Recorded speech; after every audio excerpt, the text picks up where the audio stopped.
To the Super Bowl, because I wanted to see how much of the game, the loss, could you actually pin on Mahomes. And what I saw from watching this actual game footage is that it's not much, is that Mahomes really only had like 0.0000001 seconds to get the ball out. Other things I noticed, not as many fans as I thought when I watched. I didn't like how professional the uniforms were that they were wearing.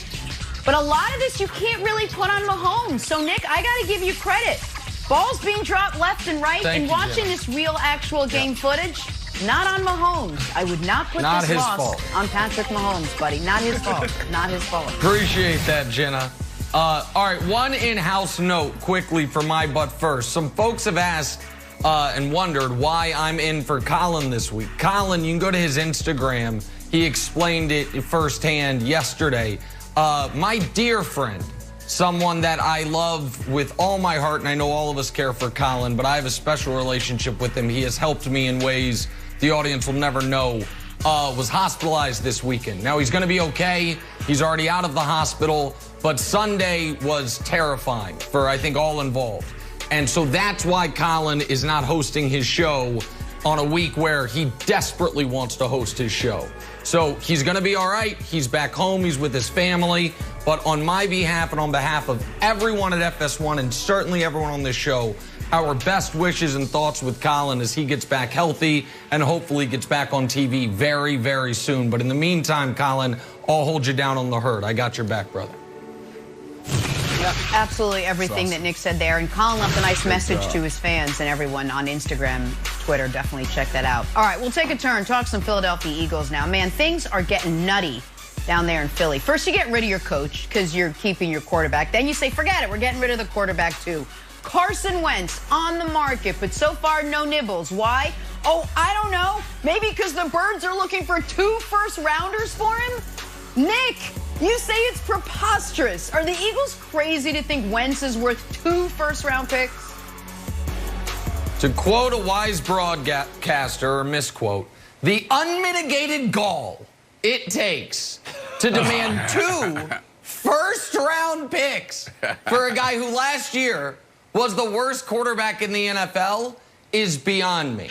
Now, I've said for months, even when many former GMs were out there saying there's no way they trade him, they don't take on the cap hit of trading him, that they could and they would, and it made sense to trade him, particularly early this offseason before mid-March when a roster bonus kicks in on the 3rd day of the league year. Brandon, I still believe they are going to trade him. But the discussion from 2 months ago was, are they going to have to attach a pick of their own, Brock Osweiler style, to get off the contract? I don't think it's that bad. I think they can probably get a single 2nd-round pick for Carson Wentz.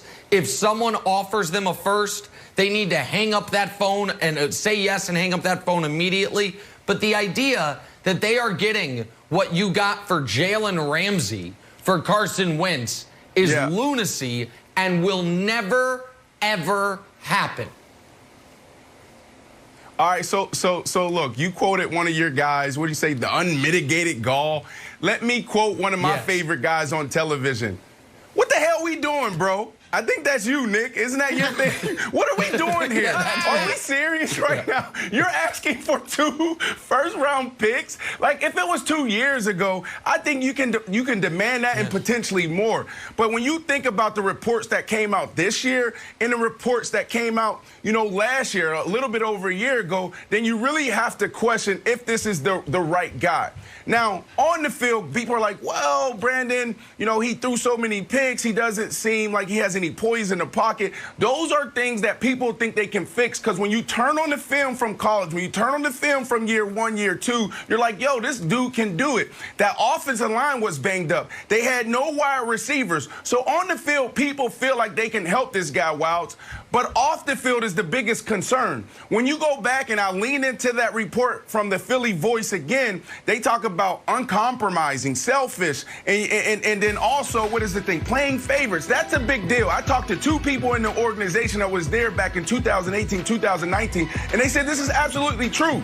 We witnessed this year that talent only takes you so far. Tom Brady led his team to Super Bowl 55 off of leadership. Leadership is everything. I was a guy, Wilds, at the beginning of my career, the first 4 years, I didn't understand that dynamic in the locker room and how important it was. And then once I realized that it was the most important thing out there, then that's when I start leaning into it and start understanding that that's where people win, and that's how you separate yourself from the good to the great. And if Carson Wentz is a guy that can't come in the locker room and bring people together and galvanize his troops, then he's not worth the one. He's not 2 picks. He's not even worth 1. What the hell are we doing here? Yeah, I thought, Brandon, to the leadership thing, I thought him not dressing for the final game of the year, just in case Jalen went down or something happened, I thought that was a chance to sort of have rebrand himself as a good leader and a team guy, and it didn't happen. Nick, to your point about the picks, I didn't know if these were NFL reports or those new T-Mobile ads. Like, hold on, what? We're getting picks or you want picks? I can't quite hear you on this. The message is all screwed up. Because I thought the picks were the tax that you were paying Goff style for eating that big salary. Because I think the Eagles are confusing his value on the market. Because I think there's sort of 3 tiers of values, and you tell me what you think. The stars that are available, Deshaun Watson, Russ, if Aaron Rodgers is somehow available, there's almost, you can't pay enough or trade enough assets of how much those guys are worth. The second place is potential. Your Justin Fields, like, who knows? It's a safe pick for the GM. There's no downside. Like, oh, I don't know. Tua didn't work out, or maybe we can make him work out. The third, in the lowest value, is the reclamation project. We saw it with Jameis, who signed for $1 million, Cam for $1 million, and Carson Wentz, when you throw as many interceptions as you do, touchdowns, and you're sacked 50 times, and there's locker room issues, I don't think you fall from star. You're not potential. You're reclamation. So I think the asking price is going to be severely suppressed. And I do think there is an element of, I'm going to use a weird analogy here, like the monopoly bargaining element. Like you want to sell Park Place, and you're like, I'll sell it to you for $3,000. And you're like, man, I hope I get $800. And where your ask is so high that you're hoping you're like, that you are almost mind melding your opposition into thinking $1,200 is a good price. I think that's probably what's happening here. But I do think when Brandon brings up the non-football concerns, it is apropos to reference all the stories we are currently hearing about Tom Brady.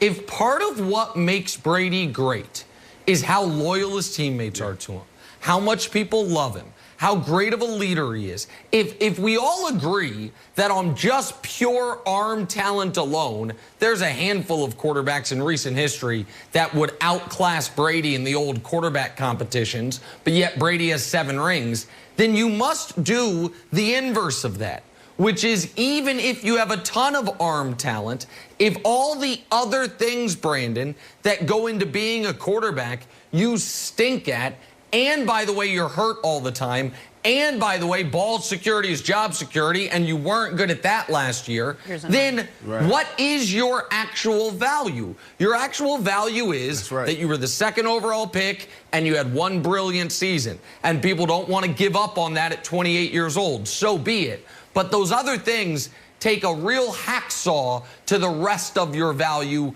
that you have to overcome.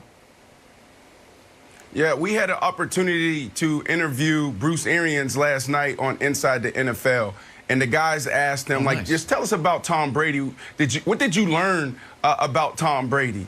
And what Bruce said was he's just one of the guys. Like, literally one of the guys. You walk in the locker room, and he's one of the guys. Like, that is the most important thing. At the quarterback position, because we're talking about Russell Wilson, we're talking about Aaron Rodgers, talking about Deshaun Watson, like these guys want more power. They are in an interesting position. They're like a notch above a player, and then they're a notch below a coach. They have to be able to lead down. They have to be able to lead up. But at the end of the day, the job is to win championships, and you got to make sure that those 53 guys in those locker room, they're beating to the same, they're marching to the same beat of the drum, right? So that's the thing that these guys got to deal with. And if you can't be a guy, then you can't win in the National Football League. Uncompromising, selfish, and playing favorites? No, you got to be able to look at me and say, Brandon, I'm going to come to you.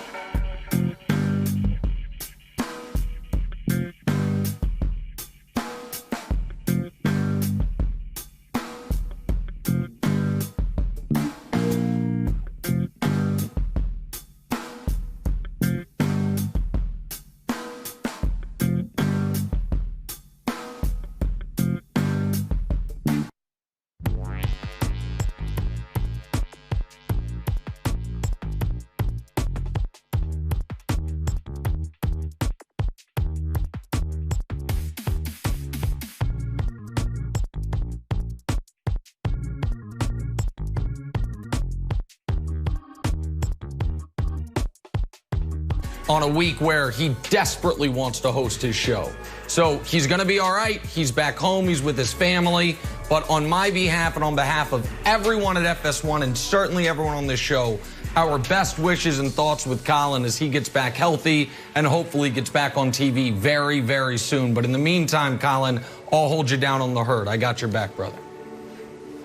Yep, absolutely everything that Nick said there. And Colin left a nice message to his fans and everyone on Instagram.